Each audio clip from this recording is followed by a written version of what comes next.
তাদেরকে কিছু পীর শিখাচ্ছেন, সিজদা দাও আমার পায়ে, আমি যেইভাবে বলি সেইভাবে চলো, জান্নাতে আমি যাওয়ার সময় তোমাকে নিয়ে যাবো। পড়েন নাউজুবিল্লাহ। কাল কিয়ামতের মাঠে ওই পীরের কোন খোঁজ খবর থাকবে বলেন? স্বয়ং আপনি যদি নবীর বাবাও হন, যদি আপনার ঈমান ঠিক না থাকে তাহলে পার পাওয়ার কোনো চান্স নেই। হযরতে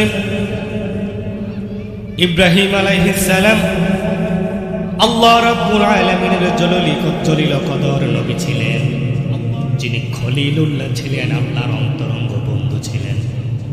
কাল কিয়ামতের মাঠে ইব্রাহিম আলাইহিস সালাম একটা জান্নাতে সিংহাসনের মধ্যে বসে থাকবেন, তার শরীরে থাকবে জান্নাতি পোশাক, তার মাথায় থাকবে জান্নাতি মুকুট, আশেপাশে ফেরেশতারা দাঁড়িয়ে থাকবে।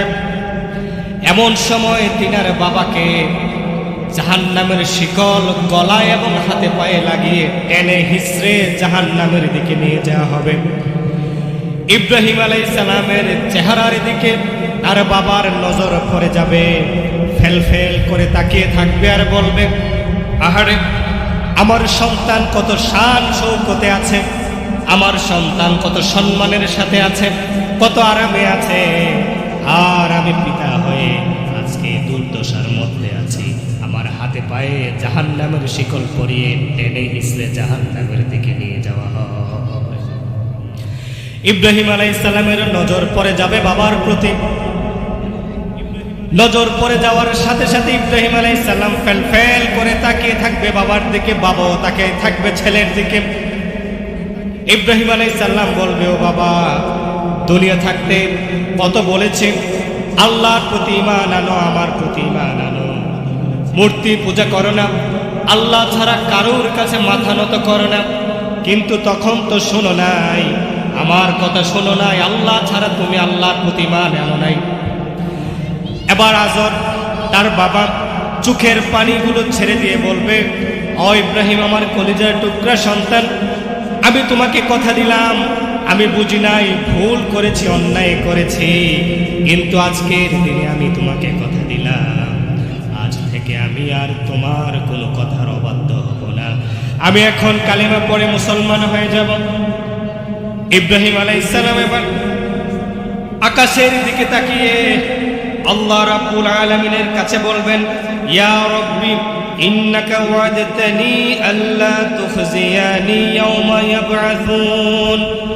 ও রব, ও আমার প্রতিপালক, তুমি তো আমাকে ওয়াদা দিয়েছিলা, তুমি তো আমাকে কথা দিয়েছিলে, আজকের দিনে তুমি আমাকে লজ্জা দিবা না, শরম দিবা না। সুতরাং আমি তোমার কাছে ফরিয়াদ করি, আমি তোমার কাছে ফরিয়াদ করে আজকের দিনে আমার বাবাকে জাহান্নাম থেকে জান্নাতে পৌঁছায়া দাও, জাহান্নাম থেকে বাঁচায় দাও, জান্নাতি বানায় দাও।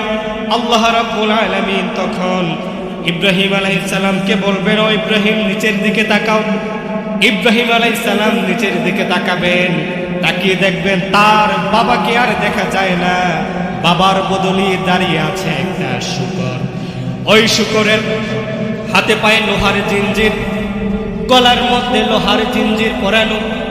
আল্লাহ রাব্বুল আলামিন বুঝাইয়া দেয়, ও ইব্রাহিম, তোমার বাবা তখন এই জায়গায় ছিল, যার কারণে দুনিয়াবাসীর কাছে তোমার লজ্জা ছিল, নবীর বাবা জাহান্নামে যায়, কিন্তু তোমার বাবার সুরত পরিবর্তন করে দিলাম, মানুষ থেকে শূকর বানাইয়া দিলাম, তোমাকে লজ্জা থেকে বাঁচিয়ে দিলাম, কেউ আর তোমাকে চিনবে না, কিন্তু তোমার বাবা ঈমান আনে নাই, এই কারণে আমি তাকে জাহান্নাম থেকে বাঁচাতে পারবো না।